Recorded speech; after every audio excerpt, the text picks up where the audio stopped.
Tomorrow and tomorrow and tomorrow creeps in this petty pace from day to day to the last syllable of recorded time, and all our yesterdays have lighted fools the way to dusty death.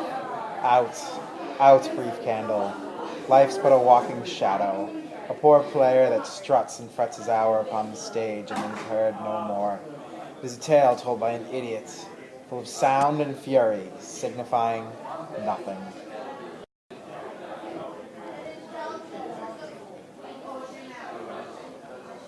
Starting now? That's weird.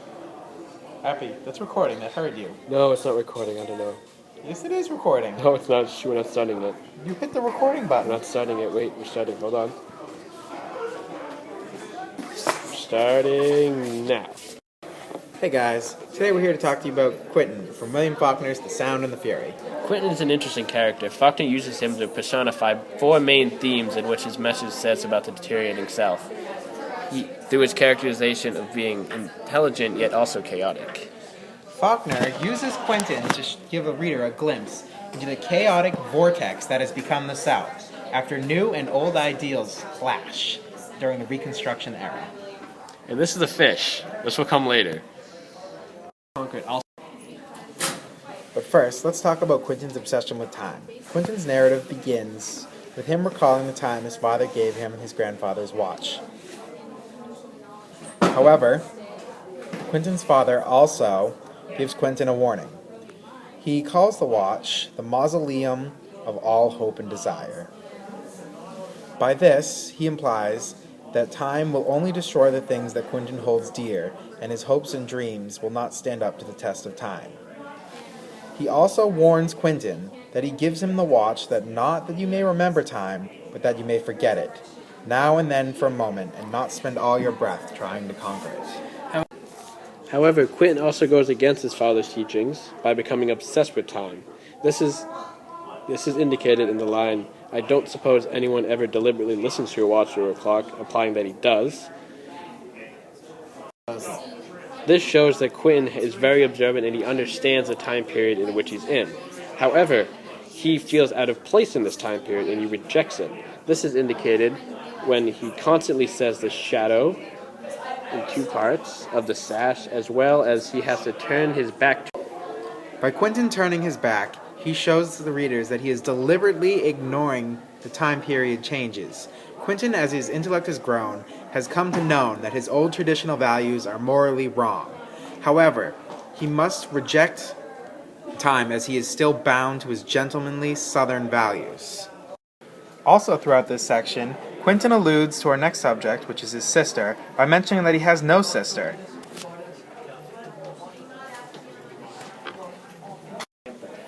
The next theme that Faulkner shows through Quentin is the Conflicting views of progression shown through Caddy. Here we can see how Faulkner describes the water that Caddy and Quentin are walking by as mute and unseen, meaning that the purity that water represents is not there. Well, it's there, but it can't be seen. Also, they see few boys swimming in the river, so they go join them. However, Quentin notices the water starting to turn to mud. As he says, "The mud yellowed up into my waist. I kept plunging until I fell down." This represents him noticing promiscuity and how he's disgusted by it. Faulkner also continues by recalling a time when Quentin splashes mud on Caddy.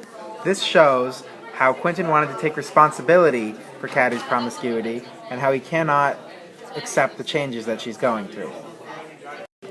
However, as he's splashing mud on Caddy, he also loves her so much, represented by he is hugging her as well.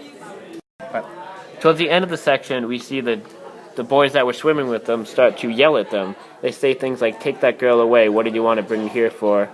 Or "Go on away, Harbor." This represents the Old South views of telling a girl to be proper and get out of the mud and be clean, and how boys should represent them. And also how that the current South does not want to accept the changing that they know is coming, which is represented through Caddy. Go. The next theme represented through Quentin and Faulkner is the idea of out of placement and how the views of the South and the New South cannot exist together. The scene starts out with a leaf dissolving in the water, and this represents that the Compsons can never be back together. They cannot be back together no matter how close they were before. Next, Quentin notices a shadow swimming in the water. It is a trout, however, he does not refer to it as a trout, as it is the shadow of his own self. He also sees how he could not see the bottom, representing how there is no end to his struggle and how his views on the south are unclear. The fish is also swimming in a vortex, which represents his confusion of the life around him. Also, Quentin notices some fishermen who state that they've been trying to catch the fish for 25 years. This is another parallel between Quentin and the fish, and how Quentin has been struggling with his beliefs since he was born 25 years ago.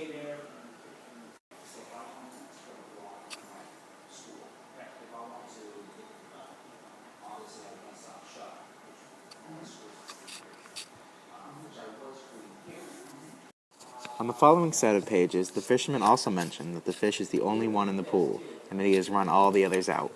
This is a parallel in between Quentin and the fish, and how Quentin has pushed everybody in his life out, and how he is misplaced in the era that he lives in. As Quentin keeps walking, the boys wonder where he's going. However, Quentin says he's not going anywhere, just walking. This alludes how not only is he's trying to escape from his shadow or regret he's in the time period he's in, but it's alluding to the fact that he's going to kill himself to escape it, as it is the only way. The final theme that Faulkner portrays through Quentin is isolation, and how Quentin's isolation from his parents parallels the isolation that he feels from the new and changing ideals of the time.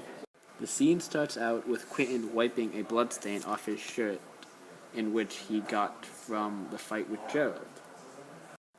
This blood represents, again, the neglection of his parents, as it was referenced before with time, how the blood was shattered over his father's watch when he broke it.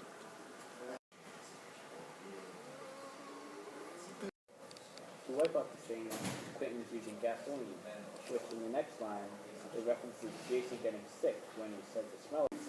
The gasoline that Quentin uses to wipe away the blood makes Jason sick, because he realizes that Quentin accepts the fact that the old self's values are wrong, and is trying to wipe them away and move forward.